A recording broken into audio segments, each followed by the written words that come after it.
Nous te louons encore ce soir, ô Dieu, et nous croyons que ta puissance étant au milieu de nous, il se fera beaucoup de miracles, les vies vont changer et il y aura beaucoup de témoignages. C'est pourquoi, ô Père, nous te le demandons encore.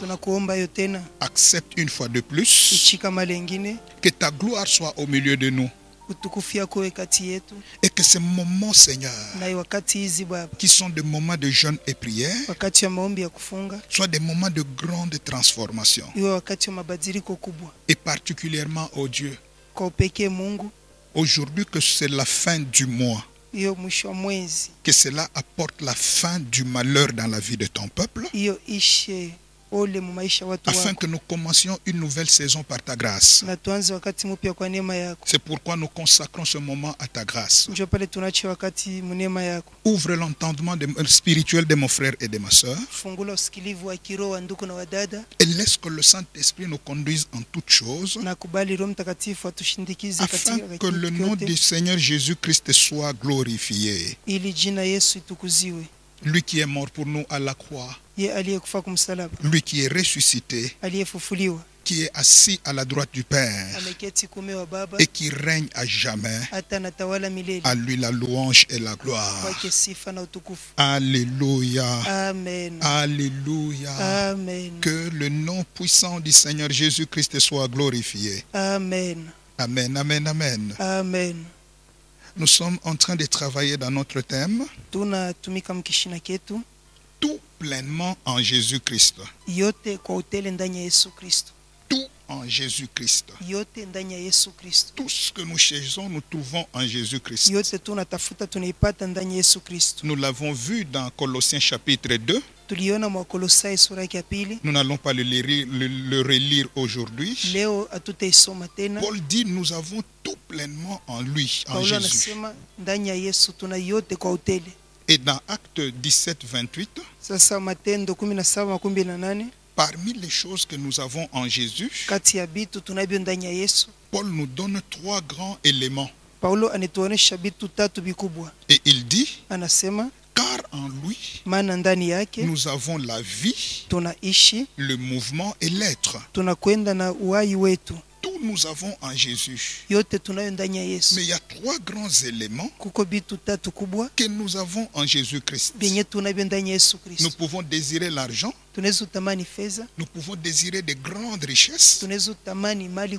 Nous pouvons désirer toute autre chose. Mais pour les avoir, il faut d'abord être en vie.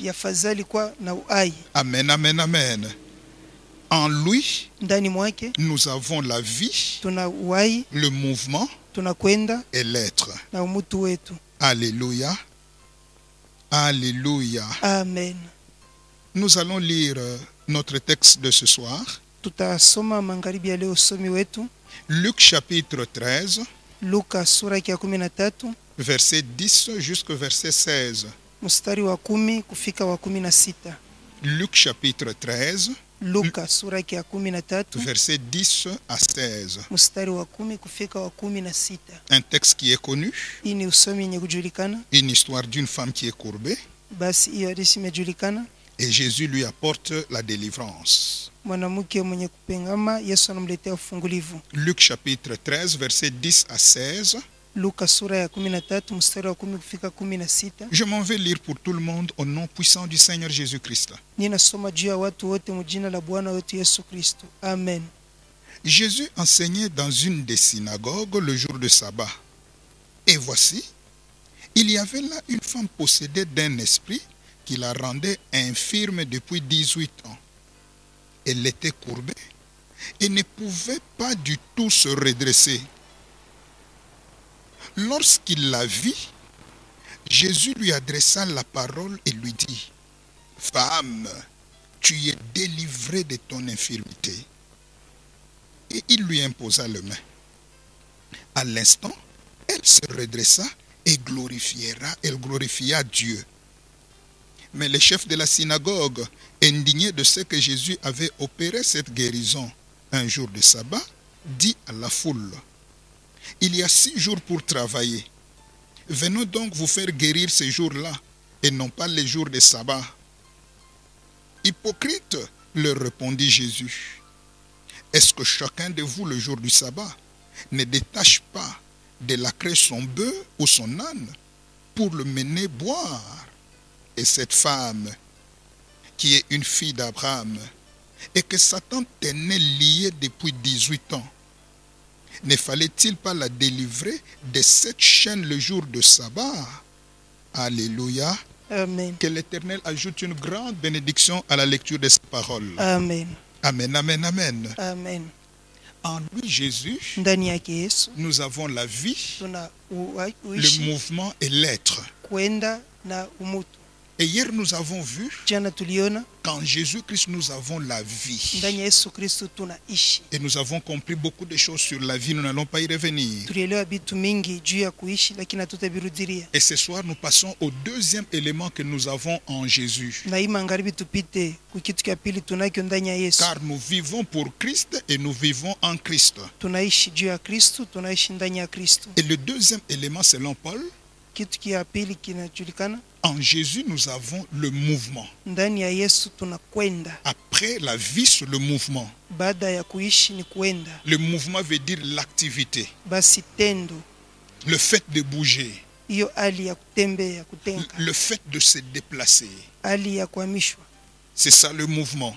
njo hiyo kwenda. Nous avons ces choses en Jésus-Christ. Tunaibitu ndani ya Yesu Kristo. Et ici, Luc est en train de nous raconter une histoire d'une femme Hapa Luka anetonesha maneno ya mwanamke moja qui se retrouve dans la synagogue.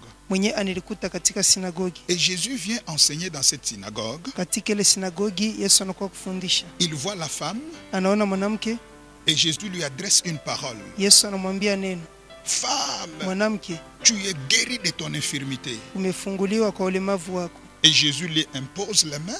Yesu anamwekea mikono. Aussitôt, dit la Bible, Pale pale Biblia la inasema femme est redressée. mwanamke ananyoloshwa. Elle qui était courbée pendant 18 ans, Ule ye alikunjama miaka elle 18, est redressée. alinyoloshwa. Le corps qui ne bougeait plus, Hiyo mwili alikuwa inatembea, le corps a connu un mouvement. iliweza kutembea. Car en lui, Maana mwake nous avons la vie, tuna uhai, le mouvement et l'être. kwenda na umutu wetu. Amen, amen, amen. Amen. Et Luc est en train de présenter bien l'histoire de cette femme ainsi que Jésus. Sasa Luka anaonesha risha huyu mwanamke na pamoja na Yesu. C'est une femme qui était courbée Ni mwanamke alikuwa mwenye kukunjama. et qu'elle ne pouvait pas du tout se redresser pendant 18 ans. Miaka 18 akuweza kunyoloka. La femme était bloquée. Mwanamke alikunjama. La femme ne pouvait plus bouger. Mwanamke hakuwezi kwenda. Tout ce qu'elle faisait était limité. Yote alifanya ilikuwa na mipaka. Elle se lavait courbée. Alikuwa na nao mwenye kukunjama. Elle se promenait courbée. Alikuwa anatembea mwenye kukunjama. Elle priait courbée. Alikuwa anaomba mwenye kukunjama.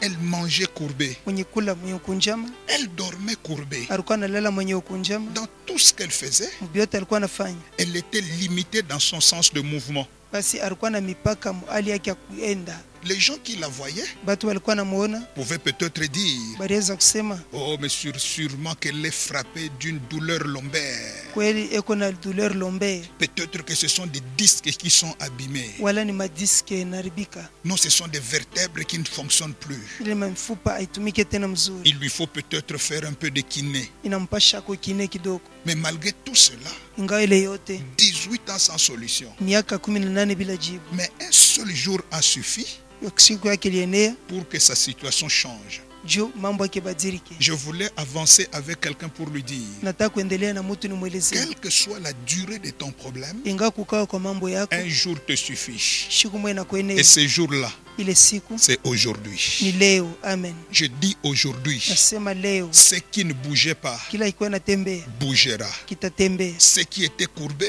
ile ilikuwa ikulala sera redressé. italamushwa. Pendant que tu dis Amen, Pale unasema que amina. quelque chose commence déjà à se redresser dans ta vie. Amen, amen, Alléluia. amen, Alléluia. amen. Et cette femme était courbée, Huyu mwanamke alikunjama, pas parce qu'elle avait connu un accident. haina juu alipata mshiba, C'est pas parce qu'un véhicule l'a cogné. haina juu gari ilimkonga. Mais ici, Jésus nous explique. Hapa Yesu anituonesha Elle était captive. alikuwa mfungwa, Elle était retenue par Satan dans le chêne. shetani alimwacha mu minyololo. Donc, elle n'était pas courbée à cause d'un accident. Ashikukunjame kwa ajili ya ajali Mais mshiba, l'ennemi l'avait tenue captive. adui alimweka mfungwa. Elle était courbée par le fait de l'ennemi. Alikuwa mwenye kufungwa, adui alimfunga juu na kunjama. Et Luc dit qu'elle était possédée d'un esprit. Na Luka anasema alishikwa na pepo. Amen, amen, amen. Elle était tellement bloquée. Ye alikuwa mwenye kunjama kabisa. Pourquoi? Juu ya nini? Parce qu'il y a un esprit qui l'avait détenue captive. Maana kulikuwa pepo mwa ilimfanya mfungwa. C'est pourquoi toute sa vie, elle était bloquée. Njoo pale maisha yake yote alikuwa na mipaka. Et c'est la vie de beaucoup de gens aujourd'hui. Njoo maisha batu wa mingi leo. Vous voyez quelqu'un vivre, Utaona mtu kuishi, vous voyez quelqu'un se promener, unaona mtu kutembea, vous voyez quelqu'un a terminé les études, unaona mtu anaisha masomo, mais rien ne marche dans sa vie. hakuna kile kinaendelea maisha yake. Qu'est-ce qui se passe? Ni nini? Spirituellement, Mwali ya kiro il est déjà courbé. ashokunjama, Spirituellement, mukiro il est courbé. ashokunjama, Sa vision est courbée. onyo yake shokunjama.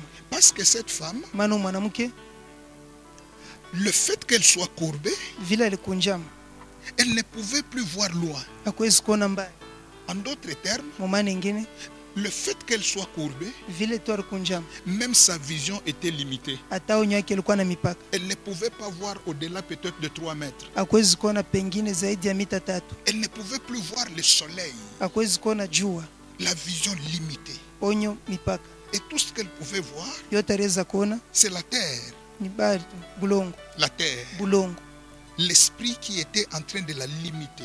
Bashi pepo ilikuwa namwekea mipaka, Et ne voir que la terre, anaona tu bulongo. c'est un esprit de limitation dans le désespoir. Hiyo ni pepo ya mipaka mkukosa matumaini. Ses yeux ne pouvaient plus avoir l'espérance vers le ciel. Mecho yake hakuwezi kuwa na tumaini kumbingu. Car la Bible me dit, Mama Biblia inasema je lève mes yeux vers le ciel. nainua mecho yangu mbinguni, D'où me viendra le secours. kwenye msaada atanitokea. Et Satan, connaissant ces choses, Shetani mkuyua vitu il bloque la vision de la femme. anafunga onyo wa mwanamke, Elle ne verra pas le ciel. ataona mbingu. Et la pauvre femme, pendant 18 ans, Huyu mwanamke wa ole miaka 18, vision limitée. onyo ya mipaka. Et il y a beaucoup de gens, comme je le disais, Kuko batu mingi vile nilisema dans la vie, mu maisha, les yeux charnels sont libérés, mecho ya kimwili unaona, mais les yeux spirituels sont courbés. lakini mecho ya kiro ishakunjama, Une vision limitée des choses. onyo ya mipaka ya bitu. Amen, amen, amen. Amen. Beaucoup de gens vivent ces choses-là. Batu ba mingi benaishi bitu Socialement, ils sont courbés. mu maisha bashokunjama, Financièrement courbés. mu fedha banisha kunjama, Conjugalement courbés. mu mandoa benye ukunjama, Et même intellectuellement courbés. pengine hata mu elimu benye ukunjama. Ce sont des personnes qui sont totalement limitées. Ni batu beko na mipaka kabisa, Rien ne marche dans leur vie. hakuna kile kinaendeka maisha yabo. Pourquoi? Mbona? Peut-être c'est la sorcellerie de la famille qui l'a limité. Wala ni buloji bwa jamaa bunamwekea mipaka, Courbé par la sorcellerie. buloji bunamkunjamisha, Courbé par les liens de famille. bifungo jamaa binamkunjamisha, Les ténèbres ont tout bloqué dans sa vie. giza inamfungia vyote maisha yake. Et cette personne ne peut pas aller loin. Huyu mtu hawezi kwenda mbali, C'est une personne qui est dans l'humiliation totale. ni mtu ashakupata aya kabisa, Il dort dans cette humiliation. analala mkushushiwa Comme le cas de cette femme. kama huyu mwanamke. Mais heureusement, Kwa heri, heureusement pour kwa cette heri femme, juu ya mwanamke, heureusement, kwa heri ce jour-là, ile siku, après 18 ans de souffrance, baada ya miaka 18 ya mateso, ce jour-là, ile siku elle entre dans la synagogue. anaingia msinagogi. Et curieusement, c'est Jésus qui est en train d'enseigner. Kwa mshangao ni Yesu anafundisha. Oh, quel jour de gloire! Siku kani ya Un utukufu, jour où on rencontre Jésus. siku ile tunakutana na Yesu. Et quand elle écoute Jésus, Pale namshikia Yesu, Jésus qui enseignait va la voir. Yesu ile alianza kufundisha, anaenda kumuona Il y mwanamke. avait beaucoup de gens. Batu balikuwa bamingi, Mais Jésus s'est intéressé seulement à cette femme. Yesu alienda tu kwa huyu mwanamke, Et il crie vers elle. anaenda kwake, Femme, mwanamke, tu es guérie umeponywa de ton infirmité. kwa ulemavu wako. Je voulais en annoncer à quelqu'un ce soir. Nataka kutangazia mtu magharibi. Quel que soit le nombre que vous êtes dans votre maison. Ingawa bwingi muko mnyumba yenu. Ce soir Jésus te verra. Hii magharibi Yesu atakuona. Amen. Ce soir Jésus te verra. Nasema magharibi Yesu atakuona. Amen. Et ton problème sera résolu ce soir. Mambo yako tajibiwa magharibi. Amen. Tu seras redressé ce soir. Utanyoloshwa magharibi. Amen. Ta situation sera redressée ce soir. Hali yako maisha itatengenezwa magharibi. Amen. Que tu dis amen. Amen. Que la puissance de redressement entre dans ta vie. Uwezo wa kunyoloshwa ingie maisha yako. Amen, amen, amen, amen. Amen. Amen, amen, amen. Amen. Jésus la voit. Yesu anamuona. Jésus déclare. Yesu anasema. Et Jésus va lui imposer les mains. Yesu anaenda kumwekea mikono. Au même moment. Pale pale. La Bible dit au même moment. Biblia inasema pale pale. Redresse. Ananyoloka. Ce qui était impossible est devenu possible. Inawezekana. Alléluia. Ce soir est un grand soir de redressement. Magharibi leo ni magharibi kubwa ya kunyoloshwa. Amen, amen, amen. Amen. Alléluia. Amen. Qu'est-ce que David nous dit? Daudi anatuambia nini? Pourquoi je parle du soir de redressement? Kwa nini nasemea juu ya magharibi ya kunyoloshiwa? Lisons Psaume 145 verset 14. Tusome Zaburi 147 mstari wa 14. 145 verset 14. 145 mstari wa 14. Psaume 145 verset 14.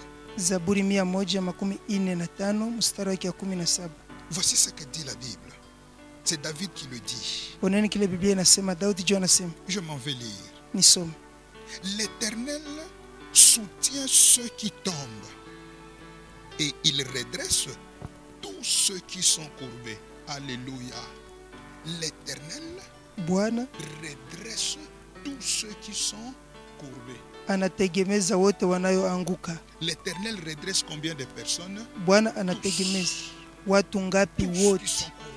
Wote wenye kuanguka. Lorsque l'Éternel te rencontre courbé, kama Bwana anakutana na wewe mwenye kunjama, anakuonyosha, anakunyolosha. Parce que tu es parmi les tous. Maana kukati ya wote. Ce soir j'ai dit que tu es candidat au redressement. Hii magharibi leo nasema unapaswa kunyoloshiwa. Amen. Amen, amen, amen. Amen. Est-ce que quelqu'un peut dire ce soir je serai redressé?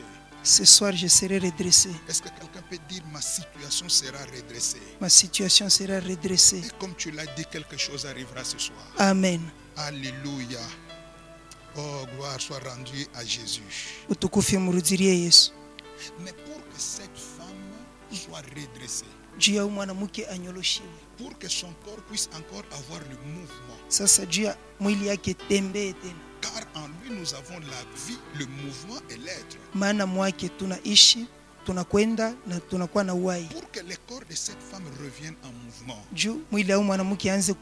pour qu'il y ait redressement, la femme devrait répondre à deux grandes conditions. Et c'est ce qui va constituer notre premier point ce soir dans notre exhortation. Le premier point, ce sont les conditions du redressement. Conditions pour être redressé. Et nous allons prendre deux conditions. Soyez prêts ce soir. Soyez tellement prêts ce soir. Car cette exhortation va changer beaucoup de choses dans nos maisons. Et même dans nos vies. Alléluia. Amen. Première condition. La Bible présente que cette femme était dans la synagogue. Première condition. Pour être redressé et voir sa vie être redressée, sa situation connaître un mouvement. Première condition, il faut être à la synagogue. Alléluia. Être où? À la synagogue. Amen, amen, amen. Amen. Amen, amen, amen. Amen. Par définition, la synagogue, c'est le lieu de culte des Juifs. C'est le lieu où les Juifs se rencontraient pour écouter la parole et pour faire des prières. Donc la synagogue, par définition, c'est un lieu de parole et de prière. na maombi. C'est un lieu où on fait de grandes actions de grâce, on adore. Tout ça, c'est dans des prières. Ni fashi be unafanya matendo ya shukrani banabudu, hiyo yote ni maombi. Et quelqu'un va me demander ce soir, mais nous, alors, ça, c'est le lieu de rencontre des Juifs et nous. Sasa mtu atajiulize magharibi, hii ni fasi ya kukutana Bayuda afu shii. Mais j'ai une réponse que Paul nous donne. Niyo najibu Paulo anitupa. Dans Romains chapitre 2, versets 28 et 29, que je ne vais pas lire. Mwa Roma sura ya pili mstari 28 29 yenye shitasoma. Dans Romains 2, 28 et 29. Mwa Roma sura ya pili mstari 28 29. dit ceci en résumé. Mkifupi Paulo anasema hivi. Les Juifs Bayuda n'est pas celui qui l'est extérieurement. Aino leko kya inje. N'est pas celui qui l'est du dehors. Aino leo unaonekana Myuda. Mais les Juifs, Myuda c'est celui qui l'est intérieurement. Ni ule kwa ndani. Et la circoncision na kutauriwa n'est pas la circoncision de la chair. Aina kutauriwa kwa mwili. Mais la circoncision du cœur. Ila kutauriwa kwa moyo. Cela veut dire quoi? Manake nini? Toi et moi. Wewe na mimi. Spirituellement parlant. Mkiro tukisema. Nous ne sommes pas des Juifs à cause d'Israël charnel. Hatuna Bayuda juu ya Israeli wa kimwili. Mais nous sommes les Juifs. Tuko Bayuda. Parce que notre cœur a été circoncis. Maana pasaka tulitauliwa. Et le Jésus que nous avons reçu na Yesu tulimpokea a fait de nous des Juifs. Alitufanya sisi Wayuda. Et si tu es avec moi un Juif, sasa Myuda nami, donc tu peux prier dans une synagogue. Unaweza kuomba msinagogi. Amen, amen, amen. Et la femme na mwanamke se retrouve dans la synagogue. Analikuta msinagogi. Le lieu de prière. Fasi ya maombi. Mais aussi le lieu de la parole. Tena fasi ya neno. Jésus était en train d'enseigner. Yesu alikuwa anafundisha. Et c'est le lieu où les Juifs font de grandes prières. Lamuka na fanya maombi kubwa. Alors ce soir, basi magharibi, quelqu'un va se poser la question. Mtu atajiuliza, comment vais-je aller à l'église? Sitafika tena je ukanisa? Mais le Seigneur m'a demandé quelque chose de fort qu'on va faire ce soir. Bwana aliniomba kitu mwa kia nguvu tafanya magharibi. Pour que nous soyons redressés là où nous sommes. Juu tunyoloke fashi tuiko. Pendant ce temps de confinement. Ni wakati basha kutufungia. Nous allons faire de nos maisons. Tutafanya nyumba yetu. Les synagogues pour l'Éternel. Masinagogi juu ya Bwana. Alléluia. Ta maison à toi va devenir une synagogue. Nyumba yako wewe itakuwa sinagogi. Pendant tout le temps de confinement, wakati yote basho tufungie, retiens une chose. Shika kitu moja. La synagogue, synagogue, c'est le lieu de la parole nafasi ya neno et de prière. Na maombi. Alors si tu veux voir le miracle, ukipende kuona miujiza pendant ce temps de confinement, ni wakati basho tufungie, fais maintenant de ta maison funga ta nyumba yako un lieu où vous partagez la parole tous les jours. Ikwe fasile muna kabula neno kila siku. Vous faites des prières et de jeûnes en famille. Shikule muna fashi muna ombea na kufungia mjama. Vous allez faire de votre maison une synagogue. Mkifanya nyumba yenu synagogue, tout ce qui était courbé sera redressé. Yote likunjama itanyoloshwa. Et après le confinement, baada hiyo kufungiwa, quand nous serons déconfinés, pale tutatoka, rentre maintenant vite à l'église. Rudia mbio kanisa. Mais n'oublie pas ushisabu que même quand tu seras rentré à l'église, ta maison devient désormais la synagogue pour l'Éternel. Toka sasa nyumba yako inakuwa synagogue kwa ajili ya Bwana. Alléluia. Amen. Est-ce que quelqu'un peut dire ma maison devient la synagogue? Ma maison devient la synagogue. Non, je n'entends pas quelqu'un avec foi. Déclare déjà cette maison aujourd'hui devient la synagogue. Cette maison aujourd'hui devient la synagogue. Tu peux mettre même ton nom à toi. Ailleurs on disait synagogue de Capernaum. Fashine barisema synagogue ya Capernaum. Capernaum. Tu peux dire synagogue de Kambembo. Basi synagogue ya Madi. C'est la synagogue où tout le miracle de Kambembo s'opéreront. Basi ni mafasi ile miujiza yote tafanika. Amen, amen, amen. Alléluia. Amen. Alléluia. Amen. Je bénis le Seigneur pour ce qui va se passer maintenant. Maintenant, peuple de Dieu, avant que nous continuions le message, nous voulons maintenant faire un grand travail spirituel. Nous allons le faire tel que le Seigneur me l'a recommandé. En ce moment bien-aimé, avant de passer à la deuxième condition, nous allons maintenant faire un grand travail. Nous allons consacrer nos maisons qui deviennent maintenant les synagogues. Je vais faire la première déclaration. Consacrer toutes les maisons qui vont devenir aujourd'hui les synagogues de l'Éternel.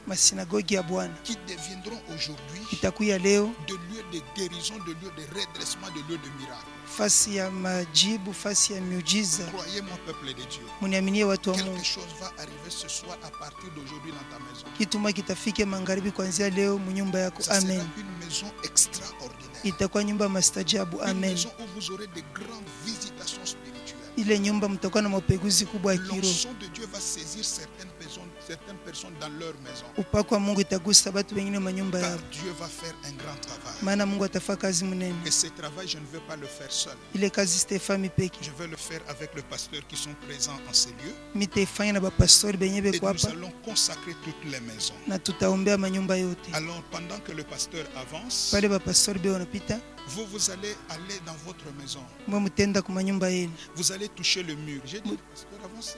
J'ai dit, mutagusa mabibambashi.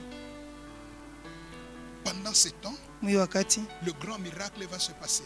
miujiza kubwa itafanyika, Touchez les murs. muguseni bibambashi. Quelqu'un de vous dans la maison peut toucher au mur. Mutu leo munyumba aguse kibambashi, Quelqu'un d'autre va toucher la fenêtre. mwingine atagusa dirisha, L'autre peut toucher la porte. mwingine anaweza bamba hata mlango, Un autre va toucher même le rideau. mwingine atagubamba hata pashila. Mais ce qui est plus important, Kia maana sana, quelque chose va se passer. kitu moja kitafanyika. Et les gens qui ont l'autorité spirituelle, Batu tana mamlaka ya kiroho, les parents par exemple, bazazi kwa mfano, si vous avez l'huile à la maison, kama una mafuta ya upako kunyumba, que ce soit les tabernacles, iwe mwema mkusanyiko, que ce soit le temple, iwe hekalu, que ce soit les synagogues, iwe masinagogi, les juifs les consacraient avec de l'huile. bayuda balikuwa naitoa na mafuta ya C'est upako. pourquoi en ce moment, Njo pale wakati vous allez prendre l'huile dans vos mains. utabeba mafuta mikono Et yenu, nous allons faire de grandes consécrations en ce moment-ci. tutafanya matoazi kubwa Car wakati la huu, puissance de Dieu va descendre. maana uwezo wa Mungu itashuka. Dieu est déjà en action. Mungu yeye anatenda, Commencez déjà à vous positionner. mwanze kubeba hali ya mzuri, Commencez à vous positionner. mwanze kubeba hali ya mzuri. Et Dieu va encore agir puissamment. Mungu atatenda tena kwa uwezo. Transfert Avant entre de ciel faire et la prière, je vais d'abord terre. la faire seule. Mbele ya kufanya maombi yote ni fami peke. Je vais d'abord faire une prière de consécration. Mfambe maombi ya kutoa. Après ma prière de consécration, Baada ya maombi ya kutoa, nous allons maintenant prier encore avec tous les pasteurs. tutaomba na bapastori bote. Et en ce moment, vous tous, vous allez prier. Hii wakati mwobote mtaomba. Et pendant que nous serons en train de prier ensemble, Pale tutakuwa naomba pamoja, en ce moment, l'onction va descendre. wakati upako itashuka. La chorale va nous accompagner en ce moment-là. Kwa hiyo itatushindikiza mwi Et wakati. les sensibles vont sentir quelque chose arriver dans leur maison. Bale beo na mioyo wazi watashika kitu kufika manyumba yao. Oh, Rabasheke Ikarabaraste. Père, je te loue ce soir. Je te bénis, Seigneur, comme jamais auparavant. Je crois ce soir que c'est un jour extraordinaire pour l'Église et pour tout le monde qui est en train de suivre. Tu me l'as révélé, Éternel. Et je crois que quelque chose va se passer dans toutes les maisons. Accepte aujourd'hui, Éternel, que la maison de mon frère et de ma soeur devienne par cette consécration, alléluia, alléluia, la synagogue de sa famille. Que toutes les prières qui seront faites dans leur maison connaissent des exaucements jamais connus. Alléluia, alléluia. Père, je te prie maintenant d'ouvrir les yeux de mon frère et de ma soeur. Que les gens qui sont sensibles voient ce que tu vas faire en ce moment. Je te le demande, Père. Je t'en supplie, Père. Que quelque chose se passe, quelque chose de puissant, quelque chose de fort. Alléluia, alléluia, alléluia, alléluia, alléluia, alléluia. Rabaste, shike, karabaraste. Maintenant, je vais faire la déclaration. Hapa sasa mitanena. Là, de là où tu es, Pale wiko. là, le mur que tu as touché, Pakibambasho na tu bamba. peux sentir quelque chose te traverser. Unaweza kushikia kitu kinakutambuka. Car maintenant, la puissance de Dieu va descendre. Maana uwezo wa Mungu itashuka sasa.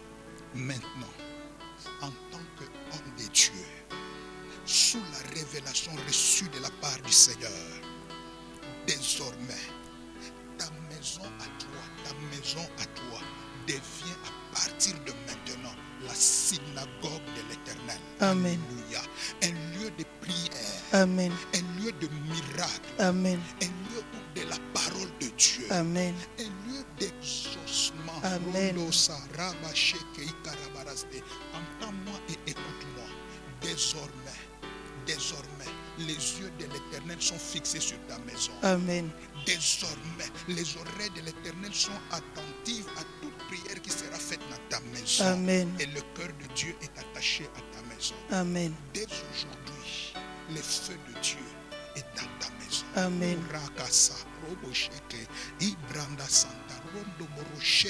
Quelque chose est en train d'arriver dans ta maison. Je déclare le ciel ouvert sur ta maison à jamais, à jamais, à jamais, Amen. à jamais. Personne ne touchera à ta maison à partir de maintenant. Amen. Aucun sorcier n'arrivera vers chez toi. Amen. Car ta maison à toi est devenue la synagogue de l'Éternel. Amen. La synagogue, la synagogue, la synagogue. Maintenant, avec tous les pasteurs qui sont présents, nos deux mains levées vers le ciel, avec la parole qui nous accompagne, répète d'abord cette prière après moi.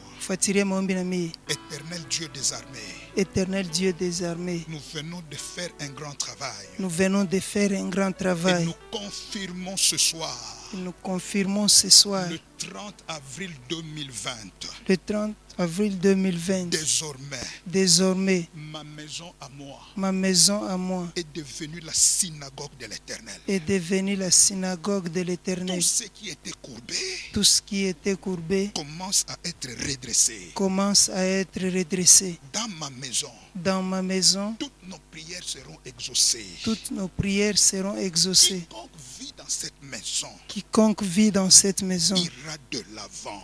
ira de Au l'avant. nom de Jésus, Au nom de Jésus, dans ma maison, Dieu est présent. Le Saint-Esprit est présent. Le Saint-Esprit est présent. Jésus-Christ est présent. Jésus-Christ est présent. Et ma situation est en train de changer. Ma situation est en train de changer. Ma maison à moi. Ma maison à moi. Je te consacre. Je te consacre. Tu es maintenant. Tu es maintenant la synagogue de Dieu. La synagogue de Dieu. Tu ne seras jamais, alors jamais. Tu ne seras jamais, alors jamais. Une maison de sorciers. Une maison de sorciers. Une maison de malédiction. Une maison de malédiction. Mais en tant que synagogue de l'Éternel. Mais en tant que synagogue de l'Éternel. Tu es devenu le lieu de miracle. Tu es devenu le lieu de miracle. En ces lieux. Ces lieux. En ces lieux. En ces lieux. Mes enfants se marieront. Les enfants se marieront. Mes enfants finiront les études. Les enfants finiront les Mes études. affaires iront de l'avant. Les affaires iront de l'avant. Élève maintenant ta voix, continue à consacrer Robo Panza sauti ya kwanza kutoa. Il y a une onction qui est en train de se faire. Kazi mwana fani. Quand il descend, Choisis qu'il a suivi pas moi. oui, tout s'arrête. Sitakuwa pa kumwisha Nous maovu. faisons ce que Dieu nous a dit. Tunafanya kile Mungu anatuambia. Consacre ta maison. Toa nyumba yako.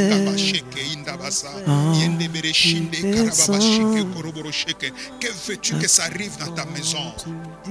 Qu'est-ce que tu veux que Dieu fasse dans ta maison? Unataka Mungu afanye nini nyumbani mwako? Ma maison à moi. Maison de miracle. Nyumba ya miujiza. Maison de puissance. Maison de grâce. Nyumba ya neema. Maison de victoire. Nyumba ya ushindi. Maison de joie. Nyumba ya furaha. Maison de bonne santé. Nyumba ya uwezo. Tout ce que nous ferons dans cette maison Yote utafanya hii nyumba. ira de l'avant. Tenda mbele. Ira de l'avant. Tenda mbele. Les yeux de Dieu sont ouverts en ces lieux. Macho ya Mungu kwa wazi hapa. La gloire de Dieu est dans ces lieux. Tukufu ya Mungu kwa hapa. L'esprit de Dieu est dans ces lieux. Roho ya Mungu kwa hapa. Dans ma maison, Nyumba yangu. il n'y aura jamais de stérile. Hakutakuwa watasa. Dans ma maison, Nyumba yangu. il n'y aura jamais de chômeurs. Hakutakuwa balofu. Dans ma maison, Nyumba yangu. il n'y aura jamais de célibataires endurcis. Hakutakuwa bambalaka bashauri. Personne ne sera bloqué dans cette maison. C'est une maison de redressement. Ni nyumba kunyoroshia. Tout ce qui était courbé commence à être redressé dans ma maison. Kinye kunjama kinanyoroka nyumba Ma yangu. maison à moi. Nyumba yangu mimi. Ma maison à moi. Nyumba yangu mimi. Tu es consacré pour des miracles. Unatolewa Tu kumiujiza. es consacré pour la joie du Saint-Esprit. Unatolewa juu ya furaha ya Roho Mtakatifu. L'onction de Dieu est dans cette maison. Upako wa Mungu mnyumba Au hii. travers de cette maison, Upako wa Mungu mnyumba les dons spirituels vont opérer. Je verrai des visions. Je parlerai en langue. Je recevrai des prophéties. Car c'est la synagogue de l'Éternel. Le redressement est ici. Le redressement. Le redressement. Le redressement. Dieu est présent. Dieu est présent. La contamination n'entrera pas dans ma maison. La pandémie ne verra pas ma maison. Les sorciers ne verront pas ma maison. Ma maison est cachée dans le sang de Jésus et dans la puissance de Dieu. Alléluia, alléluia. Personne de ma famille ne sera touché par cette pandémie. Car c'est la maison de Dieu. C'est la synagogue. C'est devenu le lieu de prière, le lieu de la parole, le lieu de la restauration. Oh, ma maison à moi. Quiconque viendra dans cette maison, même s'il vient avec sa pensée, il sera affecté par la puissance de Dieu qui est dans cette maison. Alléluia, alléluia, alléluia. Et je déclare maintenant, toutes les maisons sont devenues les synagogues de l'Éternel. Au nom de Jésus, vos maisons sont devenues les synagogues de l'Éternel. Amen, amen, amen. Amen, amen, amen. Est-ce que tu peux d'abord acclamer de là où tu es pour ta maison qui est devenue la synagogue de l'Éternel? Gloire à Jésus. Par sa puissance, il agit. Par sa puissance, il transforme. Hii ni kanuni ya kwanza. Deuxième condition, kanuni ya pili, qui a fait que cette femme soit redressée, ilifanya mwanamke anyoloshwe. Jésus nous donne ce qui était comme sa deuxième condition. Yesu anatupatia ile ilikuwa kama kanuni yake. Jésus dit au chef de la synagogue et à la foule, Yesu anambia chef wa sinagogi na umati, est-ce qu'il ne fallait pas que je puisse délivrer cette femme haikupasha nifungule mwanamke le jour de sabbat, siku ya Sabati, celle que Satan avait retenue? mwenye shetani alifungwa? Pourtant elle, japo yeye c'est une fille d'Abraham. ni binti ya Abraham. Amen, amen, amen. Amen. Et la deuxième condition, kanuni ya pili, nous avons vu que la première condition, il faut être dans la synagogue. tuliona kanuni ya kwanza ya fadhali kwa kusinagogi. Deuxième condition pour être redressé, kanuni ya pili jua kunyoloshiwa, il faut avoir une identité. inapasha kuwa na kitambulisho. Amen. Alléluia. Amen. Il faut avoir quoi? Une identité. Amen. Et son identité à elle, c'était la fille d'Abraham. Kitambulisho kyake ni kwa binti wa Abraham. Or Dieu avec Abraham est en alliance. Mungu na Abrahamu bego mwagano. Donc cette femme, huyu mwanamke, si elle a connu le redressement, kama alinyoloshiwa, si elle a connu le mouvement, kama alikwenda, c'est parce qu'elle était fille d'Abraham. maana alikuwa binti wa Abraham. Elle était fille d'alliance. Alikuwa binti wa agano. Et nous n'allons pas traîner là-dessus. La Bible nous dit, Biblia inasema, nous en Jésus, sisi ndani ya Yesu nous sommes postérité d'Abraham. tuko kizazi kia Abraham. Alléluia.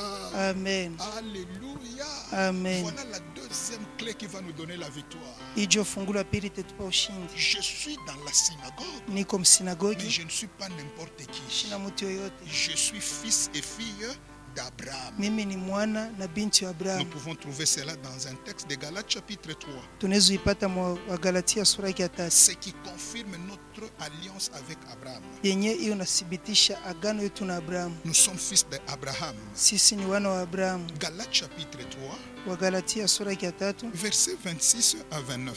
Mstari wa 26 kufika 29. Galates chapitre 3 26 à 29. Wa Galatia 3 mstari wake 26 kufika 29. Voici ce que dit la Bible. Oneni kile Biblia inasema, car vous êtes tous fils de Dieu par la foi en Jésus-Christ. Vous tous qui avez été baptisés en Christ, vous avez revêtu Christ. Il n'y a plus ni juif ni grec, il n'y a plus ni esclave ni libre, il n'y a plus ni homme ni femme, car tous vous êtes un en Christ. Et si vous êtes à Christ, vous êtes donc postérité d'Abraham, héritier selon la promesse. Alléluia. Le fait que vous soyez en Christ, vile tu mko ndani ya Kristo, vous êtes postérité d'Abraham. nini ni uzao wa Abrahamu. Cette femme, pour être redressée, Huyu mwanamke juu anyoloshiwe elle était fille d'Abraham. alikuwa binti wa Abrahamu. Et nous, en Jésus, Sisi ndani ya Yesu postérité d'Abraham. uzao wa Abrahamu. Les deux conditions sont accomplies. Makanuni mbili nenea Dans la synagogue, ndani ya sinagogi, fils ou fille d'alliance, mwana wala binti wa agano, quel que soit ce qui était courbé, ingawa kile kilikunjama, je dois vivre mon redressement. lazima niishi Je kunyoloshiwa. t'annonce ce soir, Na kutangazia le magharibi, redressement est une réalité. kunyoloshiwa ni mambo ya kweli. Pourquoi, Kwa nini? fils d'Abraham, Mwana wa tu Abrahamu ne seras plus jamais courbé? hautakunjama tena. Si tu étais courbé, Kama ulikunjama ce soir, magharibi ya il y leo, a une alliance qui te redressera. kuko agano itaninyolosha, C'est l'alliance de Golgotha. ni agano wa Golgotha. Oh, que quelqu'un dise Amen. Amen, Que quelqu'un dise bien Amen. amen. Ce qui est beau dans ce texte, Kizuri sana mwe usomi, on ne présente pas le nom de cette femme. abatutaia jina huyu mwanamke, On ne dit même pas quelle est sa situation, sa condition sociale. abatuonesha tu hali ya maisha yake. Mais tout ce qu'on nous présente, Yote banituonesha c'est son identité. ni kitambulisho kyake. Qu'est-ce que le Seigneur veut nous dire? Bwana anataka kutuambia nini? Peu importe tes origines, Ingawa kwenyewe unatokea, peu importe ta condition sociale, ingawa hali yako ya maisha, mais si tu es fils d'Abraham, kama kwa mwana wa Abrahamu, la situation changera ce soir. hali itabadilika hii magharibi. Alléluia. Amen. Dieu n'a pas besoin de connaître ton nom. Mungu alazimia kujua jina Dieu yako. n'a pas besoin de voir tes origines. Mungu alazimia kuona matokeo yako. Dieu n'a pas besoin de voir ta condition ce soir. Mungu sociale. alazimia kuona hali yako ya Mais tout kimaisha. ce que Dieu veut voir, Yote Mungu anataka si kuona. tu es en Christ, Kama uko ndani ya tu Kristo, es postérité d'Abraham. wewe ni uzao wa Abrahamu. Même si ton dossier était courbé, Hata mikanda yako ce ilikunjama, soir il sera redressé. magharibi ya leo Je itanyoloshiwa. suis en train de dire à quelqu'un, Ninaelezea mtu, cette femme huyu mwanamke a souffert pendant 18 ans. aliteswa miaka Qu'est-ce 18. que Dieu veut dire? Mungu anataka kusema nini? La durée de tes problèmes ne dira rien à Dieu. Kukawa kwa mambo kwa kumuonesha Mungu Même kitu. si ça a duré, Hata inakawa mais ce soir, magharibi ya leo tu as peut-être 15 ans de stérilité. unaweza kuwa na miaka Mais si 15 ya tu es utasi. fils d'Abraham, Kama kwa mwana wa Abrahamu, tu es dans la synagogue, humu sinagogi, la situation sera redressée. mambo itanyoloshwa. Alléluia. Amen. Est-ce que quelqu'un peut dire si tu as déjà reçu Jésus?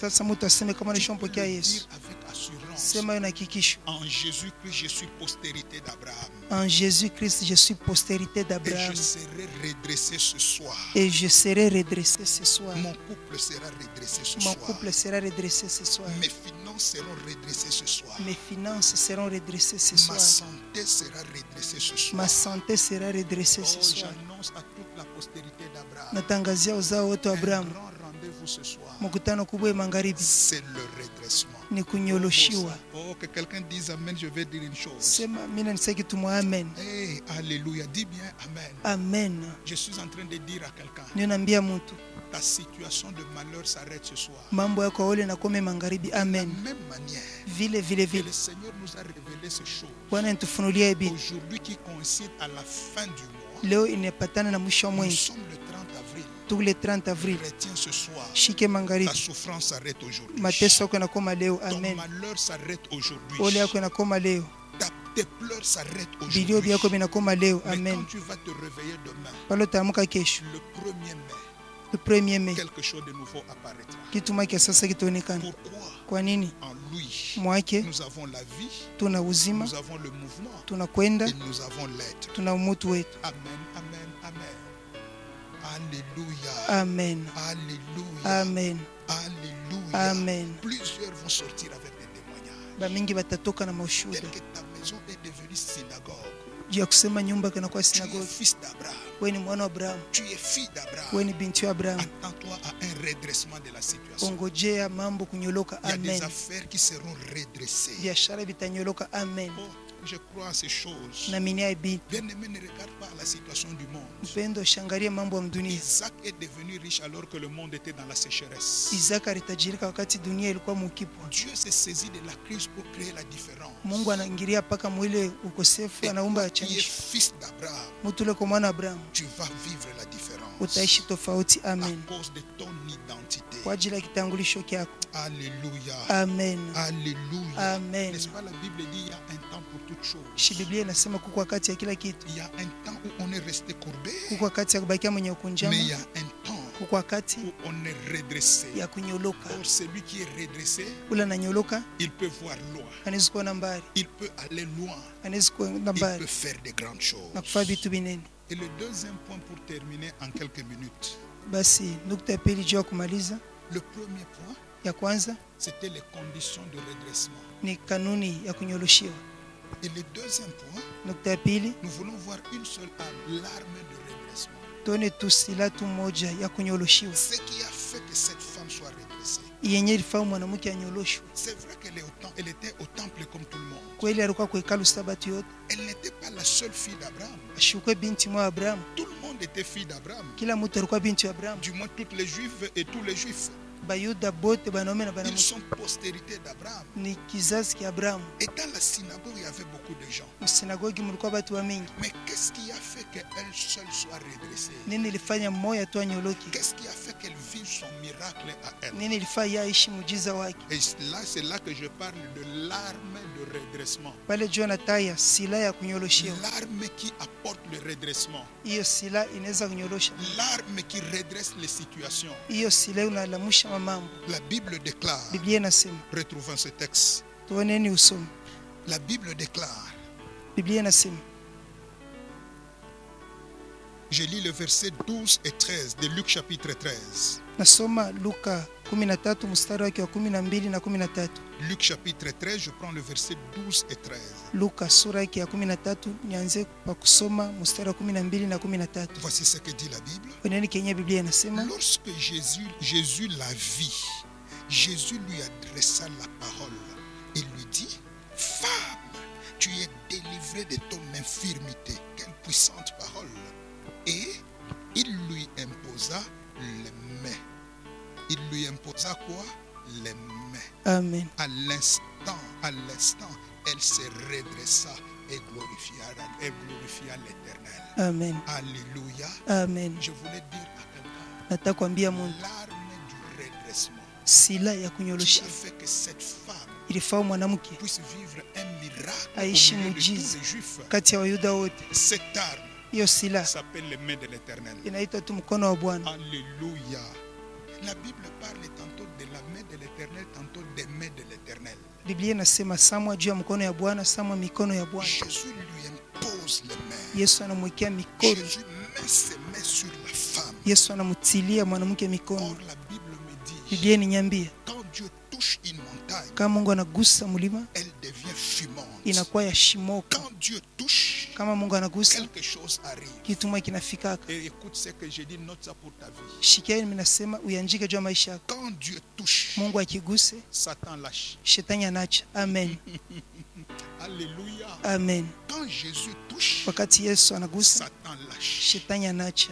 Satan avait tenu cette femme pendant 18 ans. Shetani alimubamba mwanamke miaka 18. Quand Jésus l'a touché, Pale Yesu anamgusa Satan a lâché. shetani anacha. Ce soir, Magharibi ya leo il y a un grand rendez-vous. kuko mkutano kubwa. Quel que soit le nombre de temps qu'on a touché à ton travail, Ingawa bwingi wakati baligusa la kazi yako, prière de ce soir, maombi ya magharibi, Jésus va toucher. Yesu atagusa. Et quand Jésus va toucher Pale Yesu atagusa par ses mains, kwa mikono yake, Satan lâchera. shetani atacha. Si ton dossier était bloqué Kama mikanda yako ilifungwa par une main noire, kwa mkono mweusi, Jésus touchera à ton dossier. Yesu atagusa mikanda Et la yako, situation change. mambo itabadilika. Voilà l'arme. Ndio silaha. Jésus lui a adressé une parole Yesu alimwimbia neno, et Jésus l'a touché. Yesu anamgusa. Tu viens d'écouter la parole. Unatokea kusikia neno, Maintenant, hapa sasa Jésus va te toucher. Yesu atakugusa. Si tu étais limité, Kama ulionewa la mipaka, situation changera. mambo ce soir. itabadilika magharibi. Amen, amen, amen. Amen. Amen, amen, amen. Amen. Amen, amen, amen. Amen. La Bible déclare les mains de l'Éternel. La main de l'Éternel est puissante. Biblia inasema mkono ya Bwana ni ya uwezo. C'est cette main qui a sorti Israël de l'Égypte. Ni hii mkono ilitosha Israeli mu Misri. C'est une main quand elle vient, Ni mkono kikuyi, Satan est obligé de lâcher. shetani ana lazima Quand kuacha. Jésus touche, Yesu akiguse les chaînes tombent. minyololo inaanguka. Quand Jésus touche, Yesu akiguse la maladie disparaît. magonjwa Et yanapotea. ce soir, Jésus va faire un grand travail dans nos vies. Nous sommes à la synagogue. Nous sommes fils et filles d'Abraham. Jésus nous touche. Jésus va toucher au travail. Jésus va toucher nos finances. Jésus va toucher ton mariage. Même si ton mariage allait mourir, quand Jésus va le toucher, la joie sera redressée. Alléluia. Amen. Alléluia. Amen. Nous allons fermer nos carnets et nos Bibles. Et nous voulons prier autrement ce soir. Nous allons encore prier avec les pasteurs qui sont présents. Ce sont des moments extraordinaires. Ce sont des moments de victoire. Ce sont des moments de puissance. Bien-aimé, sois concentré. Car c'est déjà le temps de prière. Car maintenant ce sont les moments de grâce. Ce sont des moments de grande victoire. Nous allons demander la main de Jésus. Que Jésus commence à nous toucher. Même s'il y avait une situation compliquée, cela va tomber. Alléluia. Amen. Alléluia. Amen. Et nous allons faire deux grandes requêtes ce soir. La première requête, nous allons demander que tout ce qui était comme chaîne dans nos vies, tout ce qui était comme chaîne, puisse tomber ce soir. La femme était captive dans le lien de Satan. Mais quand Jésus est venu, les liens sont tombés. Peut-être que tu es courbé parce qu'il y a des liens de ta famille. Mais Dieu va te faire grâce. Les mains de Jésus vont mettre fin à toute forme de lien. Et pendant que nous serons en train de prier, si tu connais un lien qui te retenait, tu vas déclarer ce soir, ce lien est en train de tomber. Tout ce qui t'est limité va tomber ce soir. Et après, nous allons demander les mains de Jésus qui vont apporter de grands redressements. Mais d'abord ce soir, nous allons mettre fin à tout ce qui était en train de limiter notre vie. Tout ce qui limitait tes activités. Quel que soit l'esprit qui te bloquait, nous allons le détruire car les mains de Jésus sont dans nos mains. Là où tu es, tu vas briser le chêne. Tu vas détruire les liens. Que ce soit les liens venant de ta famille qui avaient courbé ta situation. Que ce soit les liens qui venaient de ton travail. Tu vas les détruire ce soir. Alors de là où tu es, tu te tiens debout. Nous voulons faire une prière extraordinaire. Lève ta main de là où tu es. Il y a un miracle qui va arriver. Il y a des gens qui vont sentir des choses tomber en eux. Tu vas reprendre cette prière en même moment avec nous et les pasteurs. Pendant que notre main droite est levée vers le ciel, reprends cette prière avec beaucoup de détermination. Bien-aimé, c'est la fin du mois. Ça doit être aussi la fin de ton malheur. La fin d'une situation dans ta vie. Répète cette prière après moi. Éternel Dieu des armées. Éternel Dieu des armées. Je suis dans la synagogue. Je suis dans la synagogue. Et je suis postérité d'Abraham. Et je suis postérité d'Abraham. Oh Éternel. Oh Éternel. Trop c'est trop. Trop c'est trop. J'ai longtemps été courbé. J'ai longtemps été courbé. Ma situation a été courbée. Ma situation a été courbée. Ma vie a été courbée. Ma vie a été courbée. Parce qu'il y avait quelqu'un qui m'avait retenu. Parce qu'il y avait quelqu'un qui m'avait retenu. Et c'était l'ennemi. Ce soir, j'ai écouté ta parole. J'ai écouté ta parole. C'est le jour de mon redressement. C'est le jour de mon redressement. C'est pourquoi, ô Éternel, c'est pourquoi, ô Éternel, avant mon redressement, avant mon redressement, je détruis tout esprit de limitation. Tout esprit de limitation. Toi, esprit de limitation. Toi, esprit de limitation. Qui limitait ma vision. Qui limitait ma vision. Qui limitait ma vie. Qui limitait ma vie. Qui m'empêchait d'évoluer. Qui m'empêchait d'évoluer. Je te détruis. Je te détruis. Je t'annule. Je t'annule. Par ma main. Par ma main. Je brise les liens sataniques, les liens de famille, les liens d'environnement qui m'empêchaient d'aller de l'avant, qui m'empêchaient de bouger. Je vous détruis au nom de Jésus. Au nom de Jésus. Au nom de Jésus. Élève ta voix, commence à prier. Brise Yakarabasheke Yokoroboro Santa. Ibaraka Barasheke Ikarabarache. Je détruis ce soir. Je démolis ce soir tout esprit qui me limitait.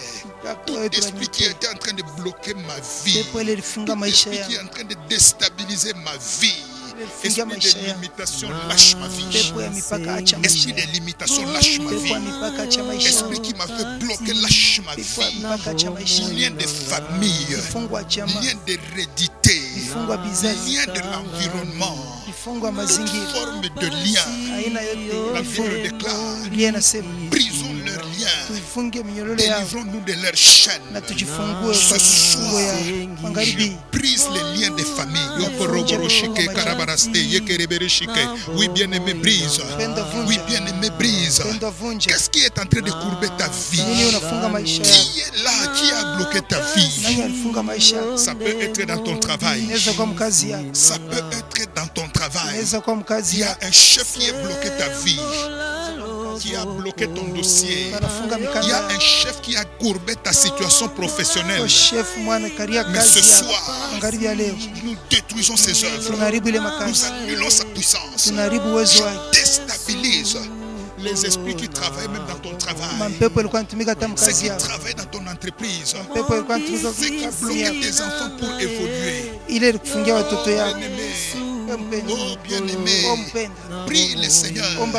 Peut-être que dans ta famille, il y a un esprit qui a courbé l'intelligence de tes enfants, qui a courbé même le mariage de tes enfants, qui a courbé le travail de ton mari. Maman, tu peux te lever en prière contre l'esprit qui courbe les affaires de ton mari, qui courbe les affaires de ta femme. Tu peux le détruire ce soir. Au nom de Jésus, je détruis. Je détruis. Bien-aimé, tu peux mettre le feu. Oui, de là où tu es, tu peux taper les mains, mets le feu. Mets le feu. Mets le feu. Que les liens brûlent. Que les liens soient consumés. Que les liens soient consumés ce soir. Je brise les liens sataniques et démoniaques. Je mets le feu. Je mets le feu. Je détruis tous les liens. Au nom de Jésus. Au nom de Jésus. Je suis dans la synagogue. Je suis postérité d'Abraham. Je ne serai jamais bloqué. Yanda barashike okoroboroshike karabaraste. Que la puissance de Dieu descende. Que l'esprit de Dieu continue à agir. Oui, oui. Il y a des esprits qui commencent à lâcher les familles. Il y a des esprits qui commencent à lâcher les familles. J'entends un bruit. J'entends un bruit. Les chaînes sont en train de tomber. J'entends un bruit. Je sens une odeur. L'odeur du feu qui brûle les liens. Oui, c'est en train d'être brûlé. Aucun lien ne te retiendra. Parce que tu es postérité d'Abraham. Alléluia. Alléluia. Alléluia. Alléluia. Toutes les chaînes sont tombées au nom de Jésus.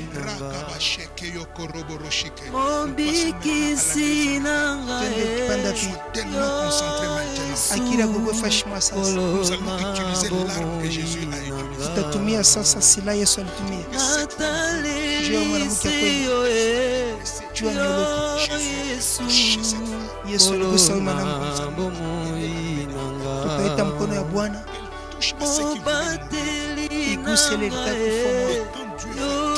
pale Mungu atagusa. Mpenda na kupa neno yako yote. Yesu atagusa maisha yako magharibi, itaishi, itakwenda, itaenda mbele. Sambia mtu hata biashara yako itakwenda mbele. Yesu akigusa ujize na inua mikono yako mbele mbinguni.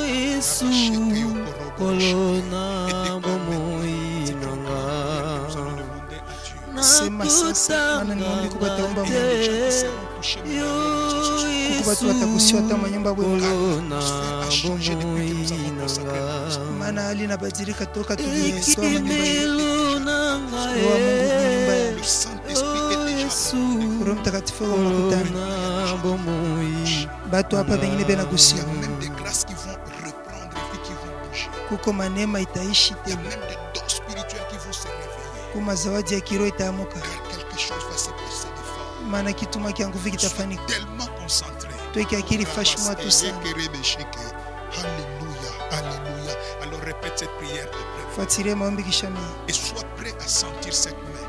Kwa tayari kushikia mkono. Comme si Banga itango batu wengine watashikia kivuko kwa vichwa vyao. signe que Jésus vient de les toucher. Ni alama kusema Yesu ni baba. Et Jésus va toucher à toute situation. ebomba melo na Bashi Yesu atagusa kila Yesu mmoja. Car la main elle est Quand Jésus a touché, bombanga itango Sanduku ya mwana wa mjane akuguse mwana mtoto aliishi. ebomba melo Yesu anagusa biashara na zao. Yesu quelque chose de Maana kituma kia nguvu ekanga fuatilia maombi sasa. sembula loboko na yo longolanga ina pasi Wengine baishikie. ekimelo nanga yo Na kukuwe maushuda uwezo kumshambulizi. kolona Fuate maombi sasa. bomoi nanga Seigneur Jésus-Christ, Seigneur Jésus-Christ, j'ai écouté ta parole. mais voici dans la Voici dans la salle. Je suis postérité d'Abraham. Je suis postérité d'Abraham. Maintenant, Seigneur Jésus, Maintenant, Seigneur Jésus, je t'ai trouvé.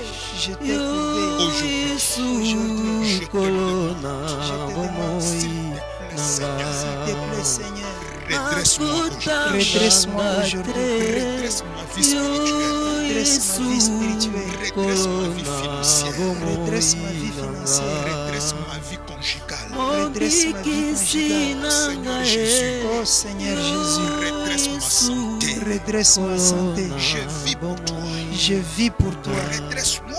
Redresse-moi. Redresse mes affaires. Redresse mes affaires. Seigneur Jésus, Seigneur Jésus, redresse mes enfants. redresse mes enfants. Redresse ma famille. Redresse ma famille. Oh Jésus, Jésus. redresse mon église. Redresse mon Je église. veux vivre ce miracle maintenant. Je veux vivre ce miracle. C'est pourquoi, Seigneur, Pourquoi, Seigneur? maintenant je te le demande. Maintenant, je te le demande. Touche-moi.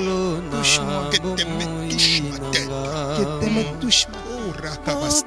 Que tes mains touchent maintenant mon mari. Que tes mains touchent maintenant mon Que mari. tes mains touchent mon travail. Que tes mains touchent mon Seigneur, que tes mains suivent mon dossier. me suivent Et que cela soit redressé aujourd'hui. et que cela soit redressé aujourd'hui. Je t'en supplie, Seigneur. Je t'en supplie, Seigneur. Redresse ma vie. Redresse ma vie. Car j'ai le mouvement en toi. J'ai le mouvement. La Bible déclare La Bible déclare en toi. nous avons la vie. Nous avons la vie. Nous avons le mouvement. Nous avons le mouvement. Nous avons l'être. Nous avons l'être. Maintenant, Seigneur, Maintenant, Seigneur, fais bouger mon corps. fais bouger mon Fais corps. bouger ma vie. Fais bouger ma Fais vie. bouger mes Fais affaires. bouger mes affaires. Touche-moi, Seigneur. Touche-moi, Afin Seigneur. que l'on sache que tu es Dieu. Et que l'on sache que Oh, tu es Dieu. élève ta voix bien-aimée, demande ces choses. Pense à Que la sauter main de complètement. Jésus, Rokosheke, Karabaraste, que ceux qui s'appuyaient en langue le fassent Wale maintenant. wanasikomba kwa uga C'est waume. une prière extraordinaire de la fin du mois. Kufanya maombi ya Bien-aimé, je kusifu veux mwezi. que le 1er mai, tu connaisses une autre Le vie. 1er mai Je uishi veux maisha que le ingine. 1er mai, tu commences une nouvelle histoire. Le 1er mai uanze Je maisha veux que le sasa. 1er mai, tu commences à glorifier Dieu. Napenda le 1er mai uanze tukuza La Mungu. Bible déclare, Biblia inasema quand Jésus l'a touché, wakati Yesu anagusa, quand Jésus lui a imposé les mains, wakati Yesu anaingia mkono, cette femme s'est redressée au même moment mwanamke alinyoroka et pale elle a pale. commencé à glorifier Alianza Jésus. kutukuza Yesu. J'ai dit à quelqu'un, tu vas glorifier Jésus. Naambia mtu tamtukuza C'est Yesu. pourquoi demande qu'il te touche, Rokoboshike, qu'il te touche, Yakarabaste, qu'il touche à tes affaires, Randabasanta, Randabasheke, Yokoroboroche, Ibra Kasanta. Seigneur, touche encore la vie de ma soeur. touche son ministère, touche la vie de mon frère, touche les affaires de cette église, touche nos vies, Seigneur. Redresse-nous, Seigneur, redresse Seigneur, redresse les affaires, redresse même l'économie de ce pays, Yahweh. Redresse encore, oh Dieu, de voir le ministère de pasteur. Rakabaste, Shende, Ibraka Santa Roko Bobo Sheke, Karabaraste, Ibarabaraste. Que ceux qui savent prier en langue continuent à le faire. Que ceux qui savent adorer en langue le fassent. Roko Boshe, Ibranda Santa, Rakababa Sheke, Karabaraste. Je suis en train de voir les gens être redressés, les ministères être redressés, des situations être redressées par miracle. À toi la gloire, Seigneur. Redresse, Seigneur. Oh Dieu, continue à nous toucher pour notre redressement. Bien-aimé, même si tu étais malade, commence à bouger de là où tu es. Si tu étais malade, commence à bouger. Commence à bouger. Redresse ta main. Redresse tes jambes. Redresse même ta colonne vertébrale. Parce que je sens quelque chose est en train d'arriver. Jésus ne peut pas te toucher et tu es encore malade. Mais que quelque chose arrive. Que Jésus touche ton diplôme afin que tu puisses trouver du travail. Que Jésus touche à tes affaires. Que Jésus touche ton capital aujourd'hui. Oh, que Jésus touche à ton nom. Oui, Seigneur. Rosa, Rabaste. Alléluia. Alléluia. Alléluia. Continue cette prière à la maison. Continue. En lui, nous avons la vie, nous avons le mouvement. Que toute chose bouge en toi. Que ton argent qui était bloqué commence à venir avec vitesse. Que l'on ne sait qu'on ne traitait pas, qu'on commence à le traiter.